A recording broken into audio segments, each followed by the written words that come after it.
WATD presents John Paul, the Car Doctor. All things automotive. Have questions? Call or text 781-837-4900. Now, here's John Paul, the Car Doctor. And good Sunday morning, everyone, and welcome to another edition of the Car Doctor program on 95.9 WATD, your South Shores radio station. And we have open lines today, so if you want to join us, our phone number is 781-837-4900, 781-837-4900. Over the next couple of weeks, though, we do have a couple of interesting guests coming up.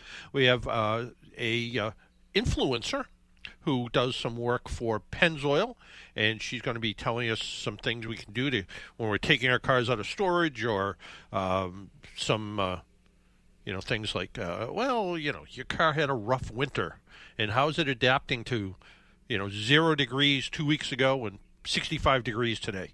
And she's going to give us some insight on that. We're also talking to a woman by the name of Jessie Jackson, who runs a repair shop, who sort of took it from a little barely in business repair shop to something in the, tens of $millions. So we'll talk to her and find out how she did that. I think that will be pretty interesting. Coming up today, we have a car review at, I've been reviewing cars now. Somebody reminded me for something like 35 years. And when I come here down south, it takes a little while before I get kind of on the rotation. And the company I've been going through for years when I've come to even if I go traveling somewhere, I will sometimes try to get a car to review, but also kind of out of courtesy transportation at the same time. And it's a company I like doing business with.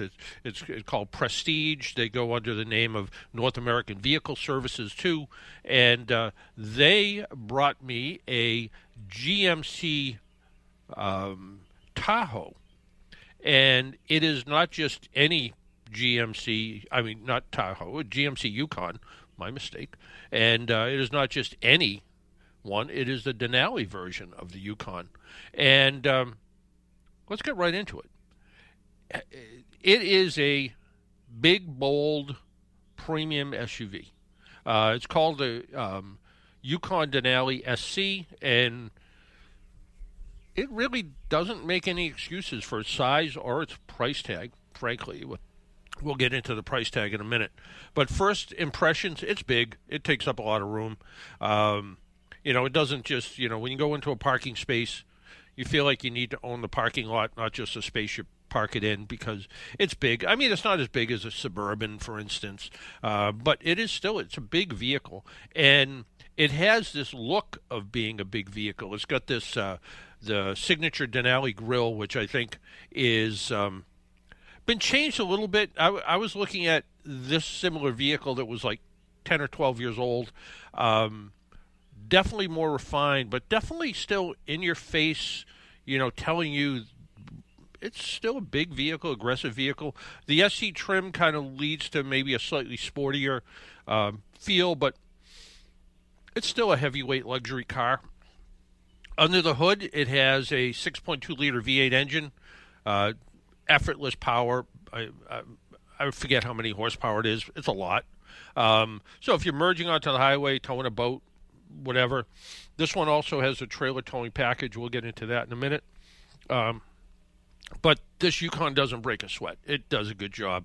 It's got GM's 10-speed automatic, which I know has been criticized in the past. I think it feels perfect. Shifts are smooth. They're well-timed. Never seemed like it was hunting for the wrong gear. The older GM transmissions always seemed like they had a little bit of a vibration in them. Nothing at all with this. Inside, the Denali badge really tells you it's luxury. The cabin feels more high-end than ever. The materials are rich. The stitching looks kind of English tailored sort of thing. It just looks like they did a nice job. Large infotainment screen. Got some buttons, which I like. Everything seems pretty crisp and intuitive. It has wireless Apple CarPlay, and I hooked up my phone, and my iPhone is, an iPhone 1. No, it isn't. I think it's a iPhone 10 or X or something like that. But zipped right into Apple CarPlay, no problem. My apps popped up on the screen. No drama, no digging. And as George Kennedy, who now works for one of the car manufacturers, used to say, when you're out road testing a car, you should go out and road test the tech as well. Because you might drive a car and say, I really like this, but then you find out, I don't like the lane departure warning. I don't like this. I don't like that. So road test the tech when you're doing stuff too. So try to hook up your phone to it. Try to do different things that you would normally kind of have to live with while you own the vehicle. What stood out to me is day-to-day driving, the semi-autonomous features. It has adaptive cruise control with lane centering. It seems to work pretty smooth, does everything it's supposed to do. And it also, you can adjust the gap between you and the car in front of you, which is nice. Even on its furthest setting, it's probably just what traffic safety professionals would say is just the right amount of distance. We like to say keep 3 seconds of following distance between you and the car in front of you. Some people think they're driving in NASCAR all the time and bumper to bumper. That isn't what you want to do because you don't have time to react to anything. So this is nice because when you set it on its kind of further setting, it's about 3 seconds of following distance, and which is a nice distance. It makes me feel comfortable when I'm driving. I like it. Also, sometimes some of these cars with semi-autonomous features or lane centering, there seems to be a little bit of a tug of war with you want to do something, it wants to do something. This didn't seem to have that. It felt kind of nice. Then there's Super Cruise. Super Cruise is pretty close to self-driving when the conditions are right. So it's got to be the right road. It's got to be a bunch of right things. You push a button. The steering wheel actually has a light in it that lights up to tell you it's in Super Cruise mode. You should never take your hands off the steering wheel, but where the adaptive cruise control, if you take your hands off the wheel, probably 3 or 4 seconds later, it tells you, it vibrates the seat, which is kind of an interesting feeling when it first happens. But it vibrates the seat and tells you, put your hands back on the wheel. You're an idiot. Put your hands on the wheel. With Super Cruise, you can keep your hands off the wheel for a while. I mean, I'm not really comfortable with that. I don't feel that that's a good practice to get into, but does a good job. I remember Consumer Reports, when we talked to them some time back, they were looking at some of the self-driving features, and a lot of people think the Tesla full self-driving mode is better. They actually liked Super Cruise better because it actually kept track of the driver better, because there's a built-in camera that what it does is it watches a driver and makes sure that you are paying attention to the road in front of you. When it comes down to fully self-driving cars, there's all these levels of automation. It's like, and you could almost call level 1 power steering or cruise control. And level 2 is it starts to do a little bit more. It applies the brakes. It helps keep you in your lane. Level 3, I think, is the stupidest one, which is the car will drive itself until it can't, and you have to jump in, which means you have to be paying attention all the time. And then there's level 4, which means it will drive itself under all conditions, but only on certain roadways that have been mapped out, and however they do that. And then finally, level 5 automation, which means car doesn't even have a steering wheel at that point. Although when they were doing some testing on some of the self-driving cars, they made them put steering wheels back in. But that was the whole point. It was like level 5, you don't do anything. It's like a robotic taxi from the future. You get in it, you tell it what to do when it gets to where it's supposed to go. At the end of the day, there's days I love to drive and days I don't. For instance, if you're going into Boston and traffic's horrible, wouldn't it be nice to let the car just drive itself? And you could just read or, answer emails or do something. But then there's times you want to be behind the wheel, you want to be in control, you want to be enjoying driving the car, whether it's, something big like this Yukon or something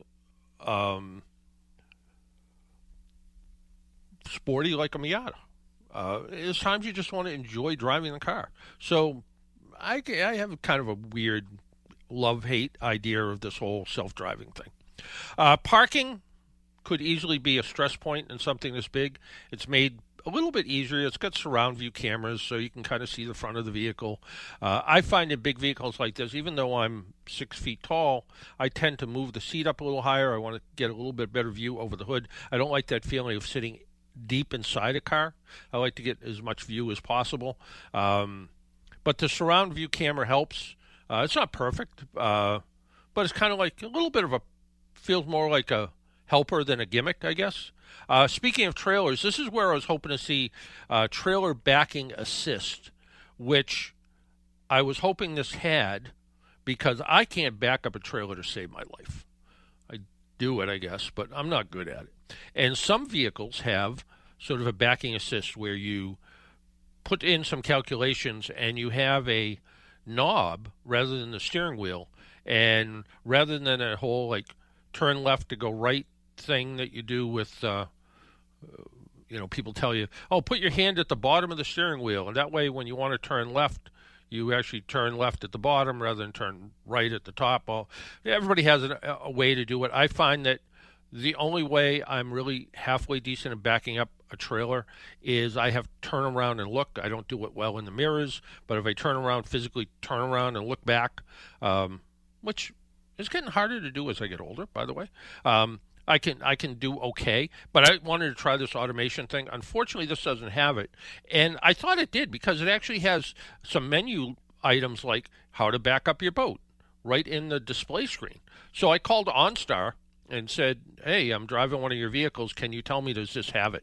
And they finally, after one or two people, they came back to me and they said, nope, I'm sorry, that does not have it. But it does have different cameras, and it also has a remote camera that you can put on the back of, say you have a camping trailer, a horse trailer, a big boat you're towing. You can put this camera behind that, and it connects to the camera system. So you don't just have a backup camera, you have a backup camera behind the thing you're towing, which is kind of a neat thing.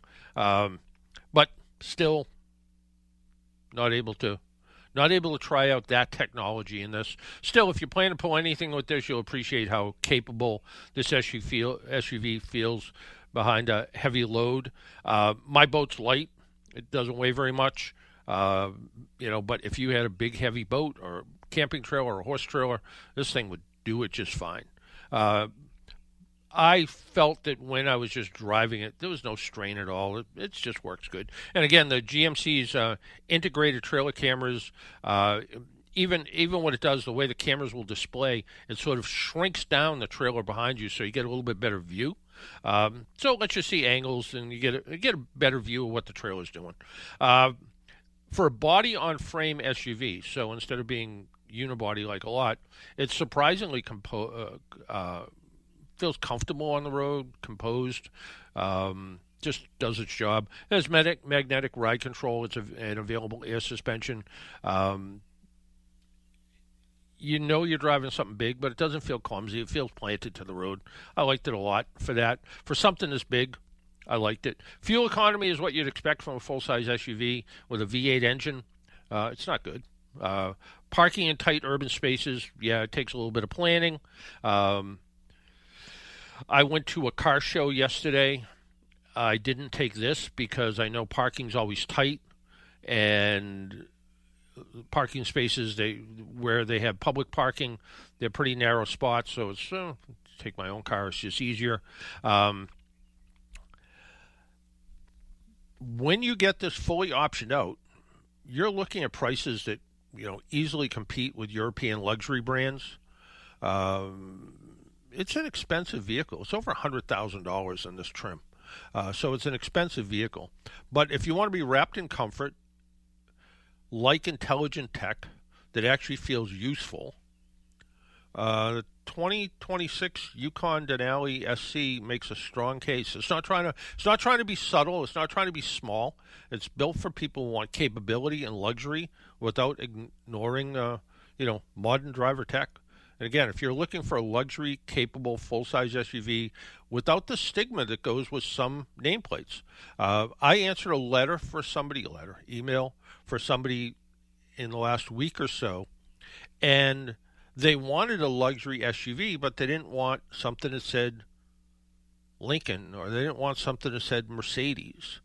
And I'm always reminded of, people used to call a Buick the doctor's car, because rather than drive a Cadillac where people said, oh, he's driving a Cadillac, you drive a Buick, everybody thinks you're kind of a regular person.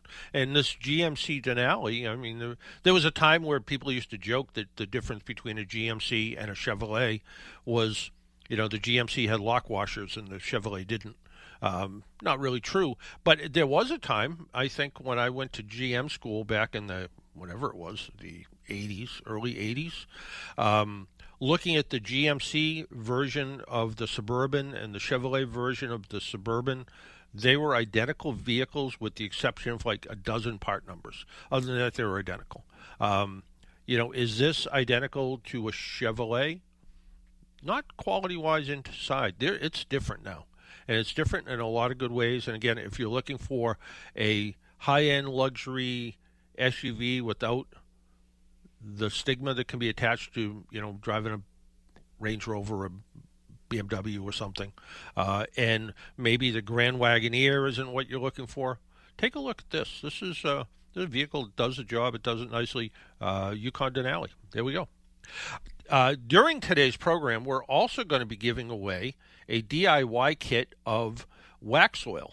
So get ready for that. Waxoyl, you remember we were talking to people from Waxoyl a couple weeks ago, and he offered up, hey, I will give away a DIY kit, which, as I recall, is 2 cans of undercoat spray and 2 cans of the crevice spray. So it comes with a long tube, and maybe it's only one. I don't know what he's going to include in this, but he says it's going to be a DIY kit. So I've mentioned before I have a little boat, and the boat trailer I didn't take good care of. I will admit it. I did not take good care of it. I should have. When I took it out of the water, when I put the boat in the water, took it out, I should immediately have hosed it all off. Well, I didn't do that. I didn't think of it because I was like, well, it's a galvanized trailer. What do I need to worry about? Well,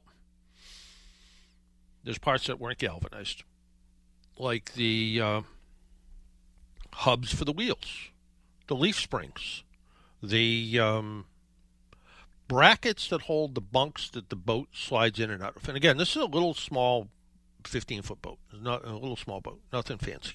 But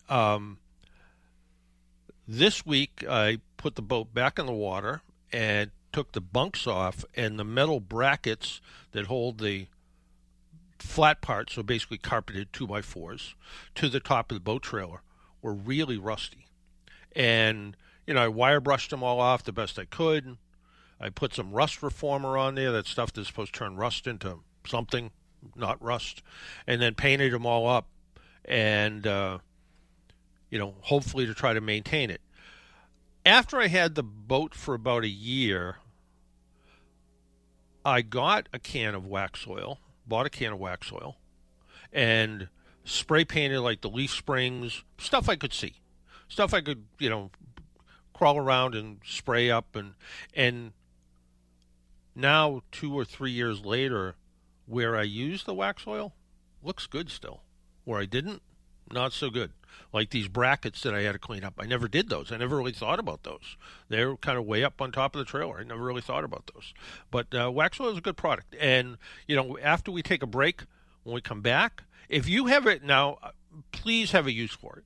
If you have, maybe you have a classic car that you have restored, you're in the process of restoring, maybe you have something you just don't want to have rust. I had somebody email me who wanted to know about doing something like this on their plow trucks, similar to like they were saying, some of the DPWs now are using Waxoyl on their plows, plow trucks, sander trucks, and they're getting 5 or 6 more years out of them before they have to get rid of them. So it's a product that works, and I like it. So I think, if you have a use for it, because I don't know what this DIY kit costs, probably a couple $100 or something. So, and they'll send it to you, even better. And I don't have to get involved. I just have to let him know who you are, and then we'll take care of it. Why don't we take a break, pay some bills? If you would like to join us, our phone number is 781-837-4900, 781-837-4900. When we come back, we'll talk about some of the recalls that popped up this week. There was more than a few, so we'll talk about those when we come back. You listen to the Car Doctor program on 95.9 WATD. We'll be right back. Even car geeks and do-it-yourselfers rely on AAA to give them extra peace of mind on the road. AAA offers 24/7 roadside assistance, whether you're in your own vehicle, a friend's car, or even a rental. Combine that with great rates on insurance, hotel, gas, and dining savings, and discounts on 8,700 brands, and you're covered on and off the road. Get a special membership offer today at aaa.com/join. That's aaa.com/join.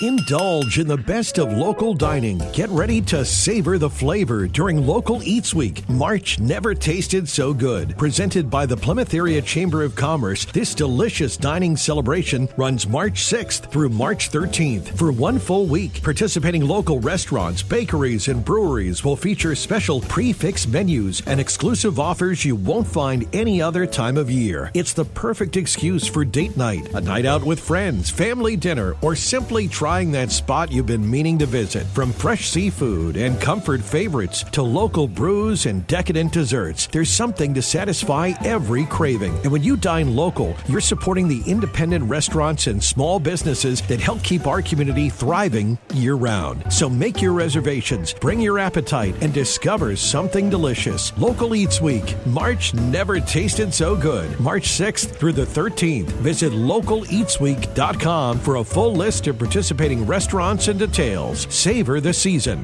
localeatsweek.com. Hey there, folks. It's Quinn Kelly reminding you to tune in Sunday night at 5 for the South Shore's first voice in sports talk radio, The Sports Exchange. Unmatched coverage of local high school action, as well as a relatable voice on all things Boston Pro Sports. We've got you covered live at 5 every Sunday night. Have a question for our host, missed last week's show, or just want to share a great sports story? You can find us on Twitter at SE on WATD. But remember, mark your calendar, folks, and we'll see you Sunday night at 5 for the Sports Exchange on 95.9 WATD. Make an appointment Sunday morning at 11 for John Paul, the Car Doctor, on 95.9 WATD. Now, back to the Car Doctor.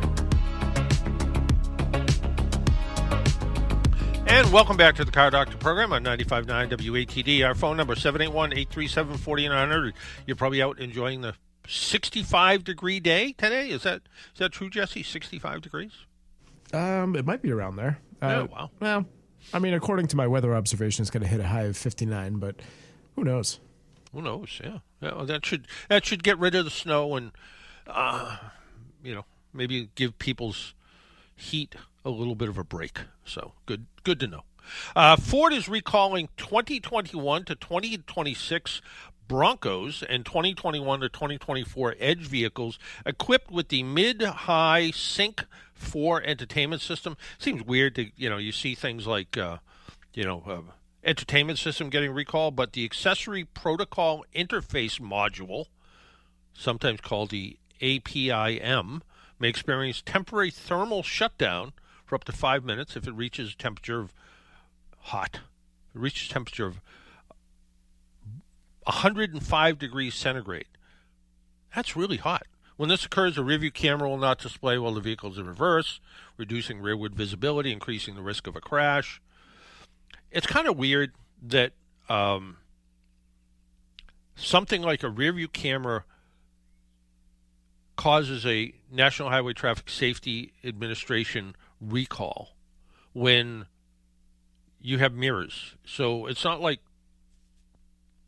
I guess, if you can't turn around and look, I don't know. It just seems weird. But anyway, they're going to fix it with some software updates, and it'll be all fixed. Honda's recalling 2024 Acura ZDXs and 2024 Honda Prologue vehicles due to software defects with the radio control module. More software. These defects can cause the instrument cluster and center infotainment display to go blank while the vehicle is in operation, preventing the driver from seeing crucial information like vehicle speed or rear view camera image. The loss of situational awareness increases the risk of crash and injury.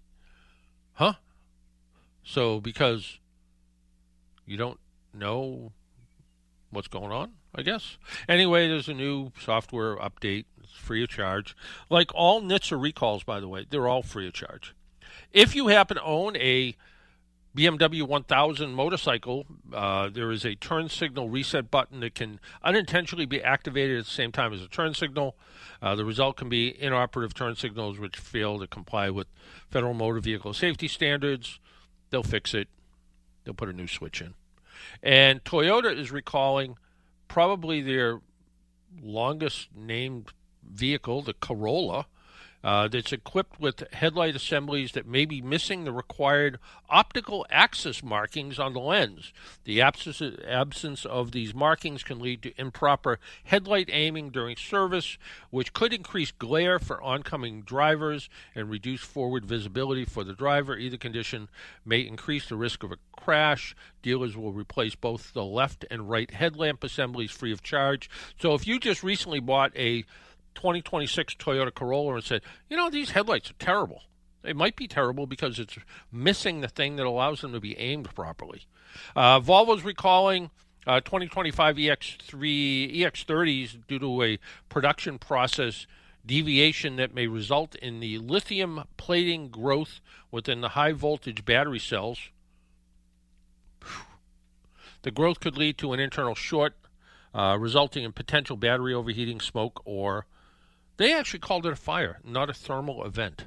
The remedy to the issue, Volvo will inspect and replace the potentially affected battery modules free of charge. Again, anything that is a NHTSA recall is good for life. It's good for, it's done at no charge. There are other things, sort of secret warranties that the manufacturer may take care of. They could have time limits on them, so they may not be quite the same. So we had somebody call in a couple of weeks ago and wanted to know about your Easy Pass transponder and what makes it work, and is there a battery in it, and does the battery ever wear out? And the answer was yes, there is a battery in it. Yes, it does wear out. Then it just quits working.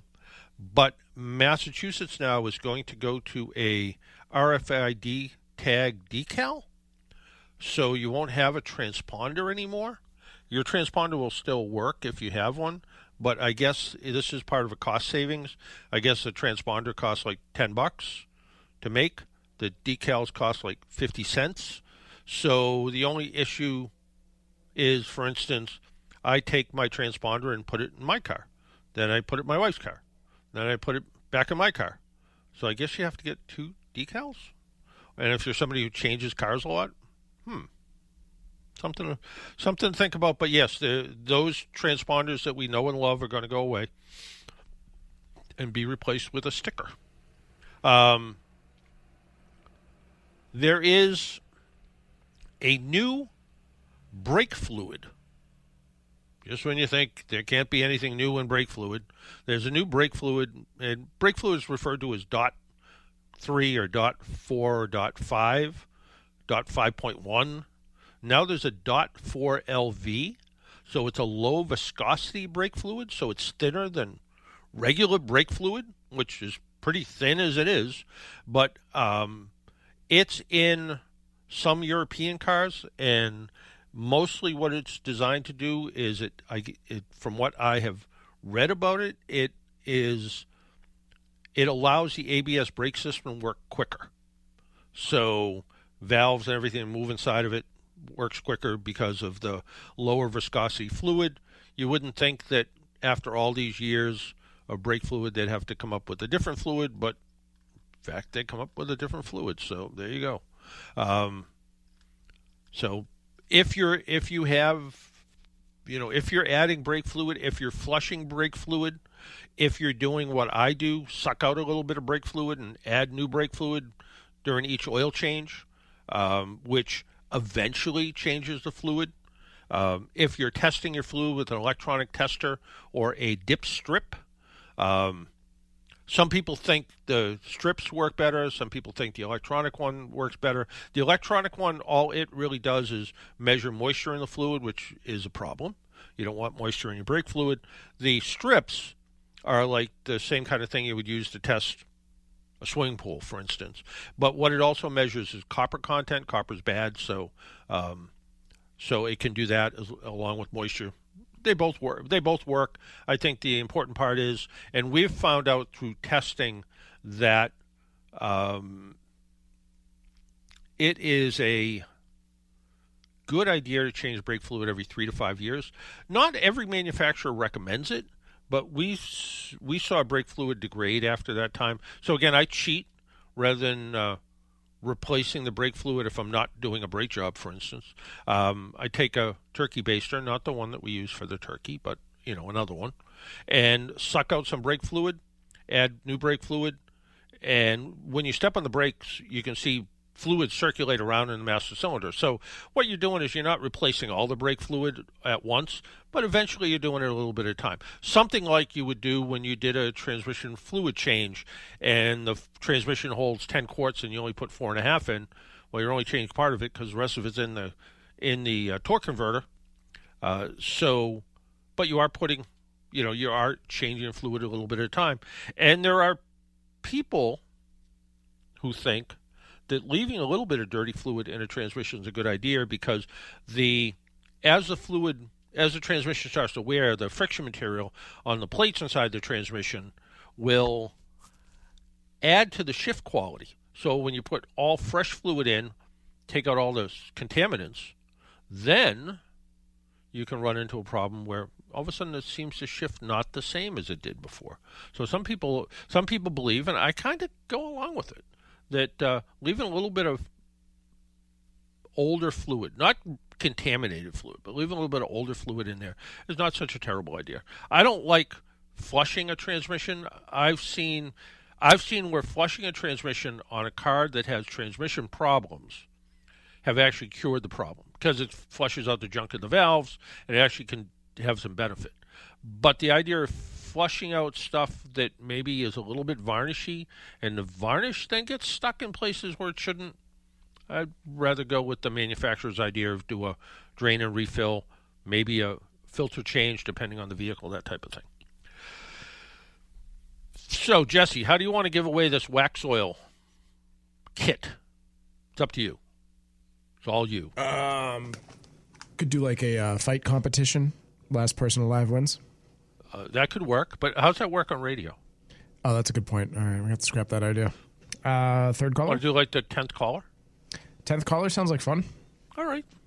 All right. So if you have a need, and please have a need for Waxoyl, or know someone who does, maybe someone who's restoring a car, maybe you're even just, got some old utility trailer you're trying to get a little bit more life out of, and you don't want it to rust away because, we live where there's salt on the roads and salt in the air.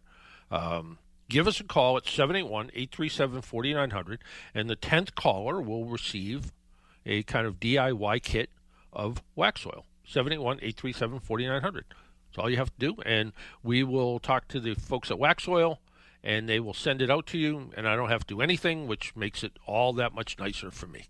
So we'll go that way. So Jesse will do that. And I will go back to talking about some of the emails that came in this week, and I had some pretty good ones. Somebody has a 2021 Subaru Crosstrek. It does have some lights coming on, but the engine will not turn over. I know it's old, and I need an oil change. I don't think 2021's old. Maybe they meant it's cold. But I'm not sure if I need a jump start or something else because push button start. It was flickering all the lights when I was trying to turn it on, but the engine just would not get going, looking for help. Your Subaru's going on 5 years old? Yeah. And the typical life of a battery in the Northeast is a little under 5 years. Although your car will likely start with a jump start and may be fine, you've only really taken care of the symptom, which is the car doesn't start. but you haven't taken care of the cause. The issue is most likely you'll need to replace the battery. What I would do is either try to get the car going with a jump start, and one of the things that you should be aware of with the jump start is if you're using a jump start. Sorry, real quick. We have a winner, so everyone stop calling me. There's way more people than I ever thought. They're lighting up. We could have done a caller 100. Really? Yeah. Well, next time we'll do caller 100. All right, sounds good. Do you have that kind of time? Caller 100. Yeah. I don't know. I was pretty quick with it. I was pretty quick. Yeah. Was it somebody local?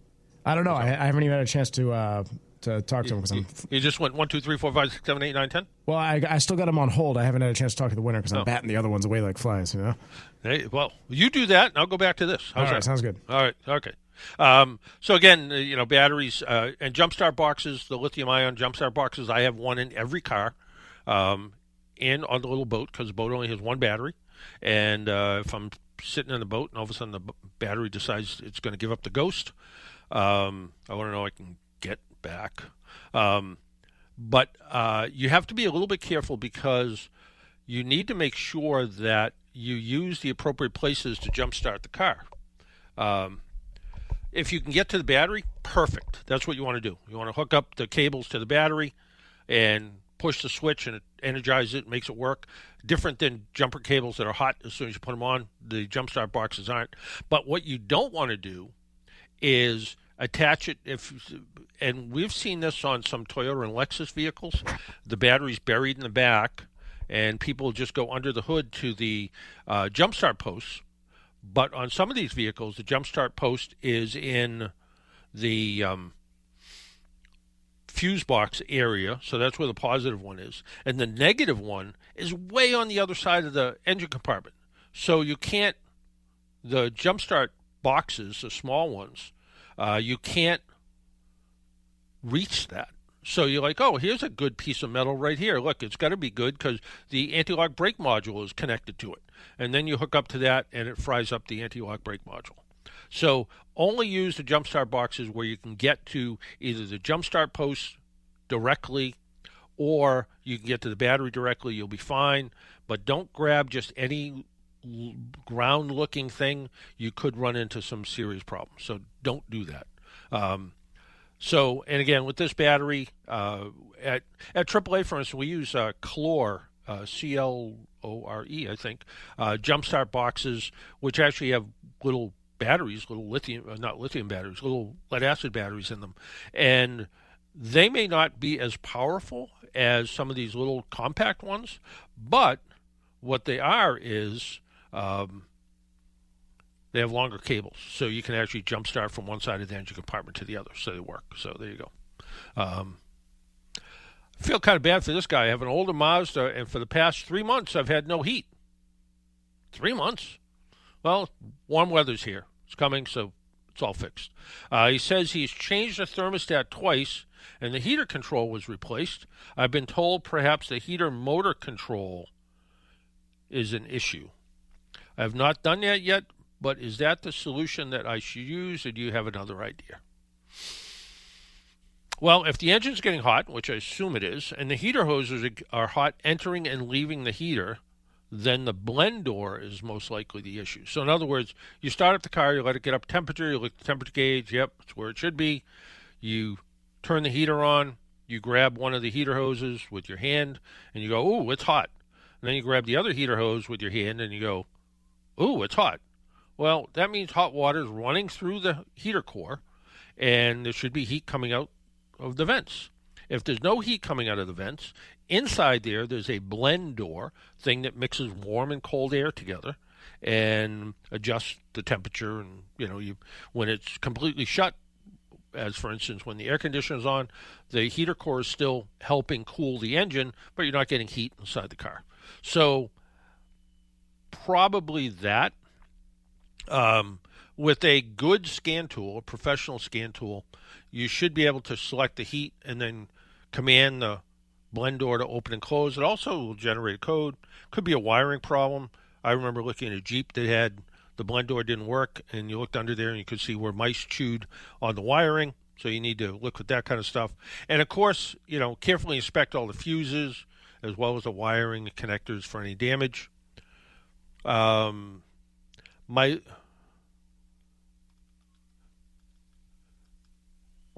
this is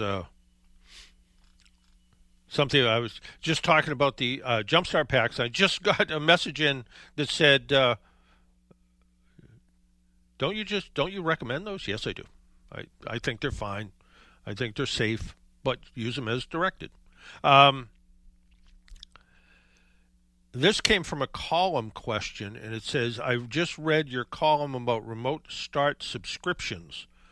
And this was in a Toyota, where when you didn't subscribe to the app, you wouldn't get remote start.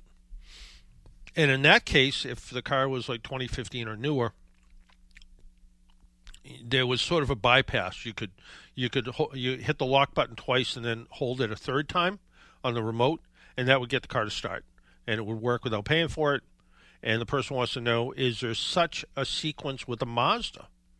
Not as far as I know. And maybe somebody out there knows more than I do about it, but I've not seen any remote start trickery on this. You can buy, and did a little bit of research, you can buy a factory remote start module that basically, it's a plug-and-play unit. It uses the same key fob as the one you have. I looked one up for a 2021 CX-5. It was like $100, and it's a Mazda part. Goes in, plugs in. You do a little bit of programming, and it's good.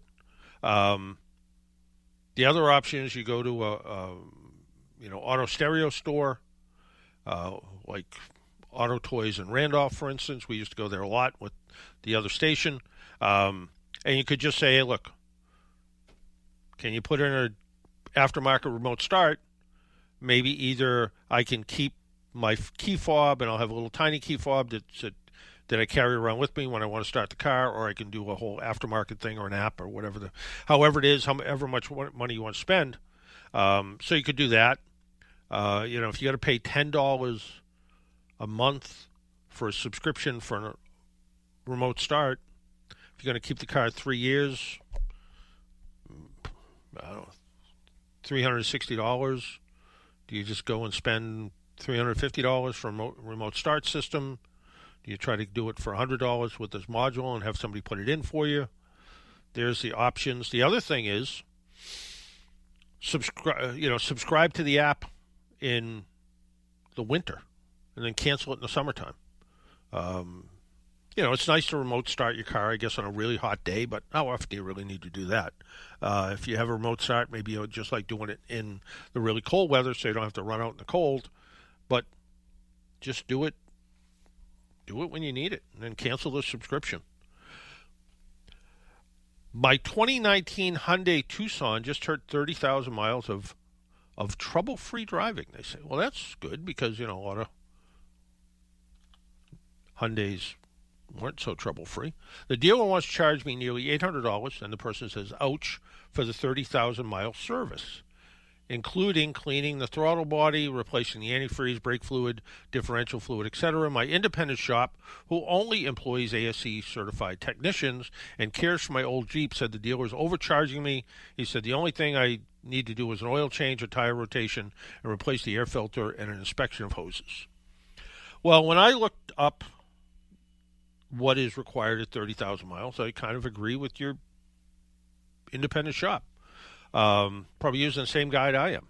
I would say the dealer is being excessively aggressive. Is that a good way to say it? With their maintenance schedule. Even when you look at the severe maintenance schedule, and Hyundai and some others are a little bit cute in the way they say this. They'll say, if you do any one of these things, drive where it's cold, drive where it's hot, drive on sandy roads. But then it says routinely. So what's routinely? Routinely every day?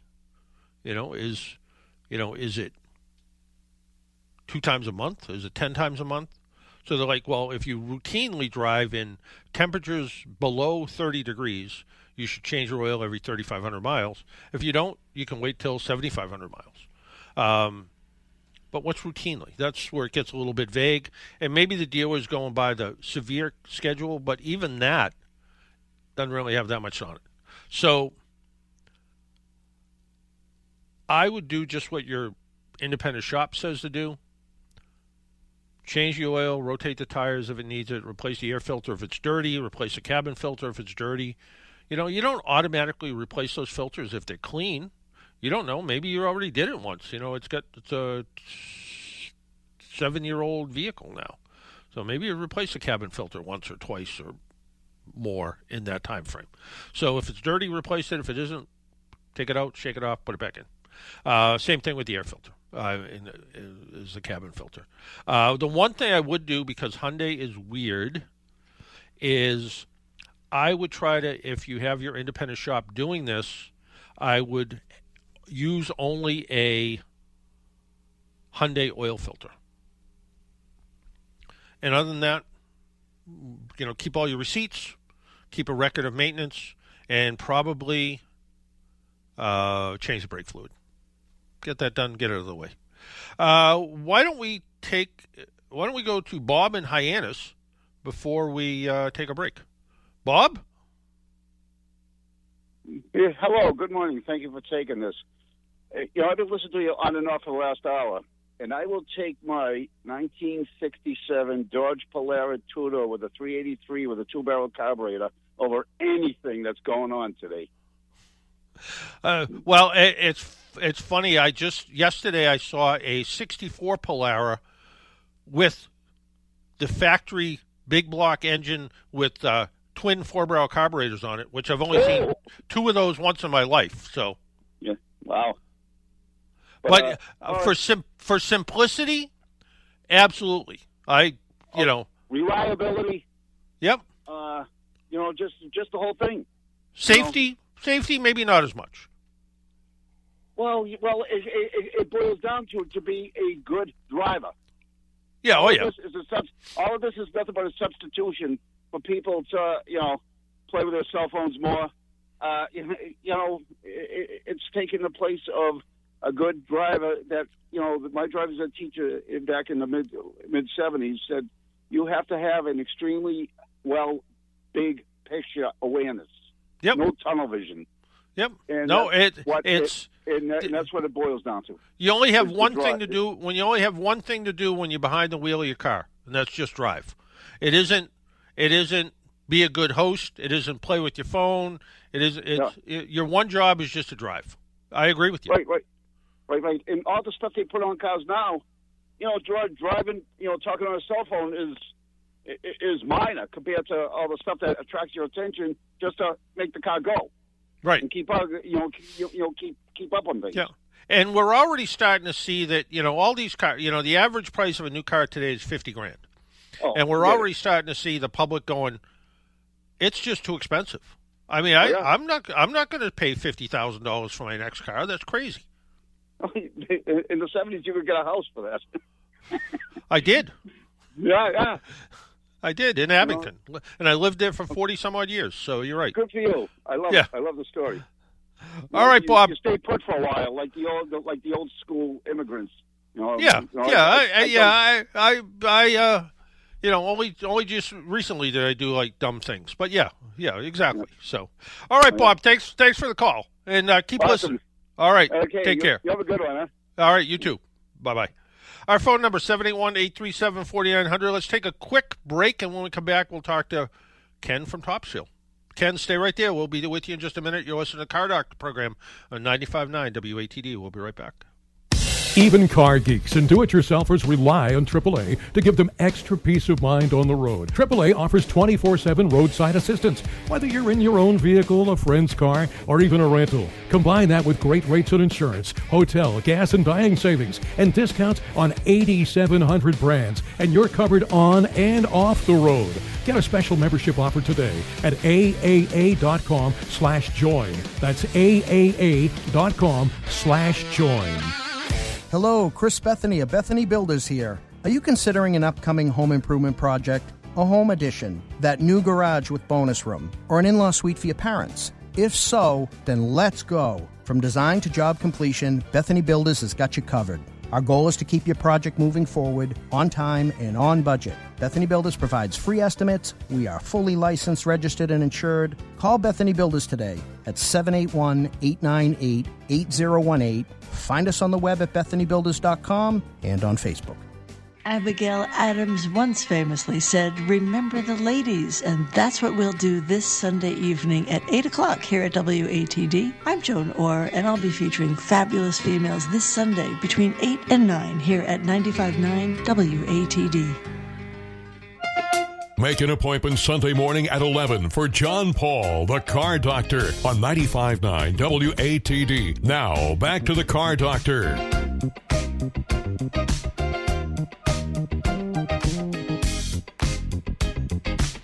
And welcome back to the Car Doctor program on 95.9 WATD. Let's go to, we got a few minutes left. Let's go to Ken in Topsfield. Let's see what's new with Ken this week. Ken, good morning. Good morning to you, John Paul. Sir, I got a 2011 Mercedes GLK 350, and it has 150,000 miles on it of original plugs. I grew up, we used to change plugs every 20,000. That's no more now. So I said, maybe we're going to keep this car another 5 years. Maybe I should do it because I've heard that plug might freeze, if they go too long. But anyways, the car's running fine, and the mileage is pretty consistent that it was 5 years ago when we bought the car. Yeah. So I was in the Mercedes dealership to get a oil filter, and I asked the serviceman, "Can you, get a? Is that something you can wait and have your plug changed?" "Oh yeah." And I said, "Any idea what it costs?" He says, "Oh yeah, I can tell you, $800." I went, "Okay, well I know plugs aren't $2 anymore, but I thought $800. Well, I don't know what's involved." And I said, "Well, I could go to an independent guy and ask them if they want, if I ask my independent guy, he'd get Mercedes plugs. I assume they're Mercedes. I don't know if they're Bosch or whatever." So my question is this: should I change the plugs? Should I go to an independent guy? Should I get original spark plugs? And is there more involved in spark plug change than just taking a plug out of the head or whatever it does and put a new one in? What's involved, sir? It's a little bit of all of that. Now, what year did you tell me the year and make and all that? I know it's a Mercedes, but what year? 2011. 2011. It's 15 years older. It's 15 years, and it's got 100 and coming up on 155. Runs great. Good car. Strong. And you said it's a GLK? Yeah, a GLK 350. Yep. Okay. First off, Mercedes actually has their own spark plugs. As dumb as that sounds, they have their own spark plugs. Good to know. And you can get spark plugs, Bosch spark plugs, for instance, and the difference is the Mercedes spark plugs, instead of being 6-sided, they're 12-sided. So it looks like you're using a 12-sided socket to replace them. And that's what adds up to the price. The spark plugs, the factory spark plugs on this thing are like, a crazy amount, as I remember. It was something like $30 a spark plug or something. Right. Yeah.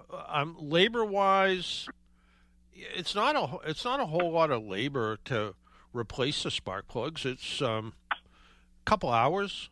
So, but the dealer's probably charging $200 an hour. Yeah. So there's $400 in labor. Right. And I said, the factory style Mercedes spark plugs, which are a little bit unique looking, and I don't pretend to understand what makes them factory. Yeah. The other thing, and one of the things that Mercedes will say to do, although it isn't always in the repair manual, is they want the spark plugs indexed, which I always referred that back to like race cars, where you have the spark plug gap So the opening of the spark plug aimed right at the intake valve. So when the fuel comes in, it fires off quicker and you get better combustion.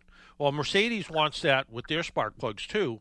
In fact, I was tinkering with some other motor the other day, and they wanted the same thing. They had the spark plugs marked, so when you tighten them up to the correct torque, the spark plug would come up on that, so it would be facing the valve, which made for better combustion. So there is a little bit of kind of nuances of getting it just right with that. So yeah, do you need to do it? I guess, like you said, is it something you need to do?